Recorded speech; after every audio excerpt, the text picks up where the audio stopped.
আজকে অনেক দেরি হয়ে গেছে, তাড়াতাড়ি বাসায় চলে যেতে হবে। কিন্তু এই ছোট্ট মেয়েটি আমার গাড়ির সামনে কি করছে? মেয়েটি মনে হয় অনেক গরিব, সে ক্লান্ত হয়ে ঘুমিয়ে পড়েছে। এই ছোট্ট মেয়েটির কষ্ট আমার আর সহ্য হচ্ছে না। আমি না হয় তার জন্য একটু সাহায্য করি। পানির সব বোতলগুলো পলিথিনের মধ্যে রেখে দিই। কলা তো অনেক শুকিয়ে গিয়েছে, এগুলো তো কেউ আর নিতে চাইবে না। এই ছোট্ট মেয়েটি এগুলো যে কিভাবে বিক্রি করে আল্লাহই ভালো জানে। আমি এই সবগুলো আমার গাড়িতে রেখে দিই আর এর বিনিময়ে তাকে কিছু টাকা দিই। সত্যি মেয়েটিকে দেখতে অনেক অসহায় লাগছে, কিন্তু কি আর করার। আমি আমার সাধ্য মতো তাকে সাহায্য করি। আমার কাছে এই কয় টাকাই আছে, সব টাকাগুলো তাকে দিয়ে দিই, তাও তার অনেক বড় উপকার হবে। আমি তো সামনে বারো অনেক টাকা ইনকাম করতে পারবো। কিন্তু মেয়েটি, যাই আমি একটু দূরে গিয়ে দেখি মেয়েটি কখন ঘুম থেকে ওঠে। মেয়েটির জন্য আমার অনেক আফসোস হচ্ছে।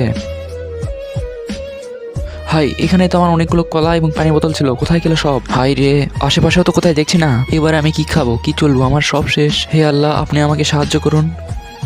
এখানে এতগুলো টাকা কোথা থেকে এলো? আশেপাশেও তো কাউকে দেখছি না।